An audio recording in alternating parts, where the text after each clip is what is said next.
Welcome to Fast Math Solutions on Maths with EJD.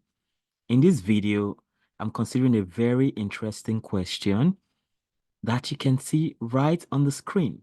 Find dy dx if y equals sec x. By the way, if you have not subscribed, you want to do that right now because you don't want to miss these kinds of videos.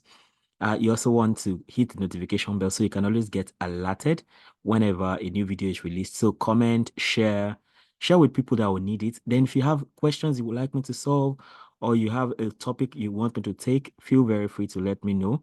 And I have a list of those topics from different people. So I have a queue. So I'll take them one after the other. So now let's go and look at this. Find dy dx if y equals sec x. That simply means we need to differentiate sec x, with respect to x. That's all this question is about. So y equals sec x, then we need to find dy dx. So first of all, you need to understand what sec x is about, right? And I know many people know that sec x is the same thing as 1 over cos x. So because if you don't have that understanding, you'll be stuck right there. So you'll be so stuck. So now we know that y equals sec x. And sec x is the same thing as 1 over cos x. That is what I call reciprocal. I think I always like to emphasize this fact that reciprocal 1 over cos x is not the same thing as inverse of cos. Inverse, which is cos inverse x. They are not the same. So please pay attention to that. That can be really confusing. That can really be confusing. So this is 1 over cos x, not cos inverse of x. And that is why I can write y to be cos cos x raised power minus 1, not cos inverse x. That can be really confusing. That's why I'm emphasizing it. So sec x is the reciprocal of cos, and cos is the reciprocal of sec. So y equals cos x raised power minus 1. That's important. Once you get that wrong, you're going to get the whole thing wrong.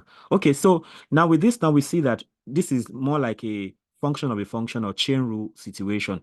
So it means that once you can say y equals cos x raised power minus 1, then we can say since we cannot still differentiate this directly, so we can take care of cos x. So we can say let u be cos x. Okay, so let u, this u now is cos x, so and if u is cos x, then you can differentiate cos x. Now if you differentiate sine, you get cos. If you differentiate cos, you get minus sine.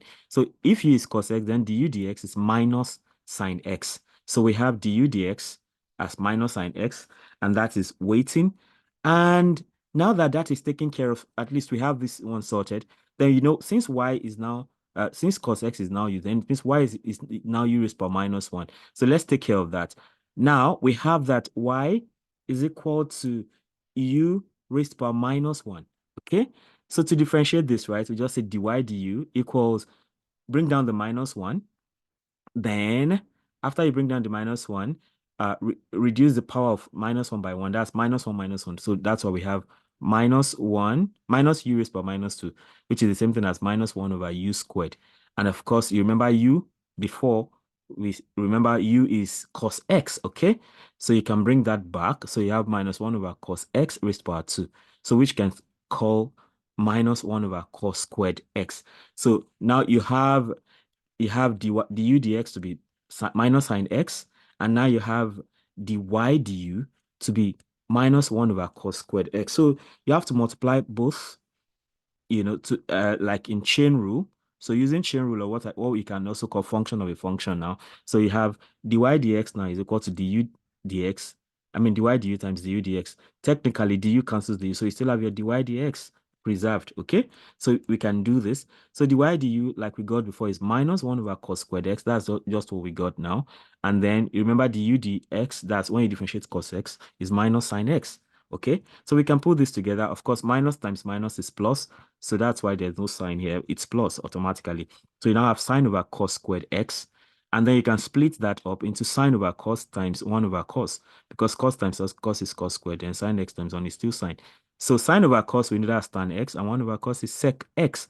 And that is why if you differentiate, so if y is equal to sec x, sec x dy dx is equal to tan x sec